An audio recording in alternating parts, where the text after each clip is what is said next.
Hello everyone and welcome to month 13 of my Korean learning journey. I'm a few days late. Oops. I've been a little bit busy, so I haven't gotten around to recording the video, and I only really wrote the notes down today. But I'm back from Korea, so let's get straight into it. I only did a little bit of note taking throughout the month because I was busy in Korea. I came back last week. Like pretty much the whole of May I was gone for. But I hit 5,000. Actually, maybe I should start with stats, shouldn't I? I'm jumping the gun. Stats first, right?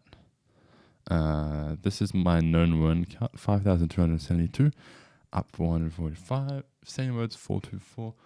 For the month, not many hours of immersion, like 20 hours active input, 46 total hours. The rest were Anki. I did do more than that, but I wasn't really like tracking how many hours of input I was getting, and of course how many hours of output I was getting, because I was doing that kind of the whole time I was there, so I wasn't going to track it. I didn't immerse in that many channels, to be honest. Out of all of these, I only really did Didi, and of course the books, and Yorahop, Sumur, which is 1920 is the drama. I haven't actually watched that since I got on the plane to Korea, so I've kind of blanked on that whole drama. And I think I've watched like one episode a month of that on average right now. So I'm kind of losing my marbles with that drama a bit, but I should actually finish it. That would be good, because I think I've had this on the last 3 months worth of notes probably, but that's okay. Stats. This is last month's stats. 40, almost 47 hours. Not too bad. Given I'm glad I kept up with Anki. That was good. But it was pretty rough sometimes, spending like an hour each day on Anki. Or then sometimes I'd miss a day and then spending like an hour and a half the next day, or 2 hours. But it was good to do. I didn't want to let it slip. That's for the year overall. We're at 375 hours this year in total so far. And if you think about last year, it was 613 hours.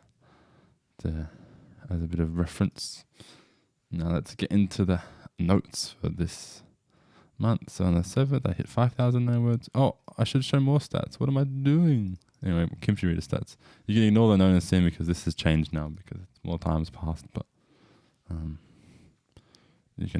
guess you can see what's going on anyway. I'm just going to scroll through and click all the values.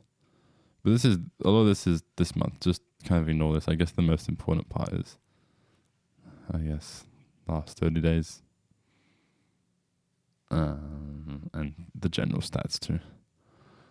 And what else? I got Anki stats too, but they're not really that excellent. There's some retention graphs, some review graphs.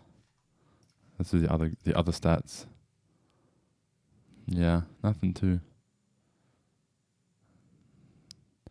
spectacular, I guess, but this is also including the last few days too, which my retention went but we can pretend that didn't happen. Okay, now I can do the notes throughout the month. 5,000 words finished. Sega started reading Jugigo Shippuden I, which was good. I'm glad I've ticked off another book.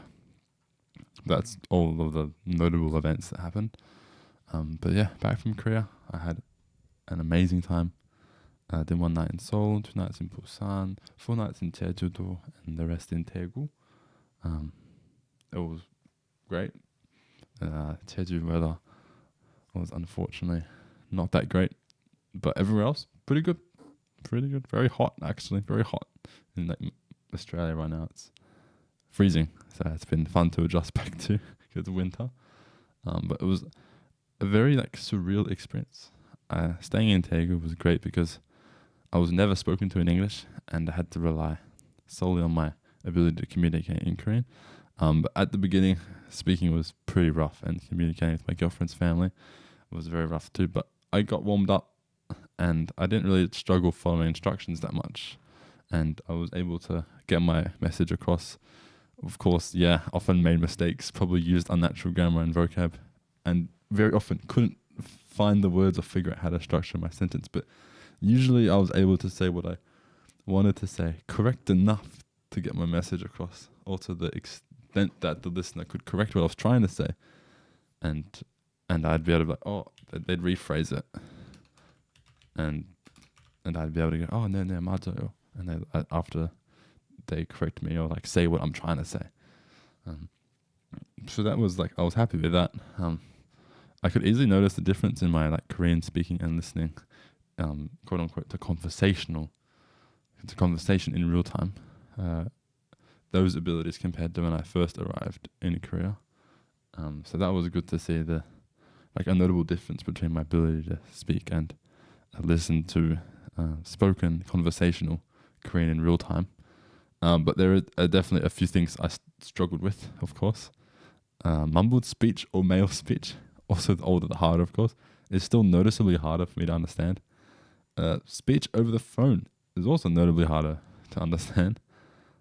Like for both of the above, my comprehension tanks so hard. Like I just can't hear words I normally could understand and catch. But I'm just, like, female speech is much easier for me to catch onto, probably because I watch too much. Like a lot of the good Korean content, especially like learner podcast content, is all majority female speech. But I could make more of an effort to watch more the content with male speech, but I haven't done that. So I could always try to balance it out a bit more, but I haven't really at all. But often though, I wasn't able to comprehend like full native speech. People often had to slow down their speech when talking so I could pick up on it. Hint, no one speaks as slow as Didi or other learner podcasts in real life. So that's a bit of a reality check. No one talks that slow, unfortunately. So I guess that comes with time, being able to keep up with native speed. And Saturi probably made it a little bit harder too, of course, given I'm stayed most of my time in Daegu. I bought lots of books to read from Kyobu I think it's right. Kyobu Mungo. I think that's the name of the store. I hope I didn't really look it up, so I hope so. Anyway, I've got a heap of books. I might as well show them. I've got Jugigo Shippen I. So I'm actually reading the physical one of this. I've got it in the flesh. It's pretty crazy, which is cool. I bought a lot. I've got 당연하게도 나는 너를. Check. Good check. We've also got 내가 없던 어느 밤에. Check. 주기고 싶은 I too. Check. I bought so many, actually. We've got 오늘 밤 세계에서 이 눈물이 사라진다 해도. This one. What else have we got? And the final one is 체리새우 비밀 그립니다. 비밀 그립니다. I got there. I think I said it right the first time. So I got quite a few. I've probably got enough to last the rest of the year, but I've almost like halfway through Jugigo Shippen I already. So maybe we'll see. I guess. Yeah, I'm almost halfway. And the bookmarks, like this piece of paper that came with the book. Anyway, another check. Hang on, this could be the thumbnail, right? This could be the thumbnail. Gotta get it right. Oh yeah. Hang on. Oh, and a smile. That's not gonna make the cut. That was out of frame. Anyway, so yeah, that's it. I bought them from the store in Daegu and Seoul. I think I bought like 2 from Seoul, the rest were from Daegu. And I think like the most interesting and notable thing for me has been that, for me, like Korean, a majority of the time has been a language I interact solely digitally via YouTube and Netflix, of course, via my girlfriend too. But other than that, I don't really interact with the language outside of those two things, I guess.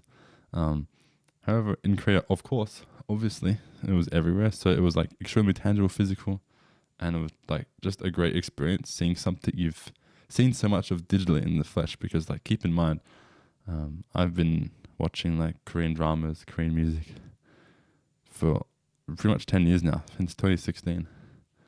So it's been a long time.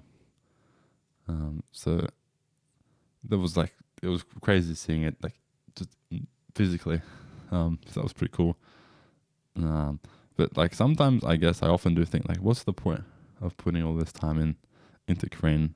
Like all the spare time I used to spend on other hobbies, all into Korean, I guess. And it's like, is it really worth the time, effort, and energy? But the trip once again reminded me of like the why behind why I'm learning Korean. And it showed me how far I've come, and also showed me how much further I still have to go. Still a long way to go. So I guess I came away with a new sense of motivation and feel pretty refreshed and ready to keep improving until my next trip and to see how much better I can get.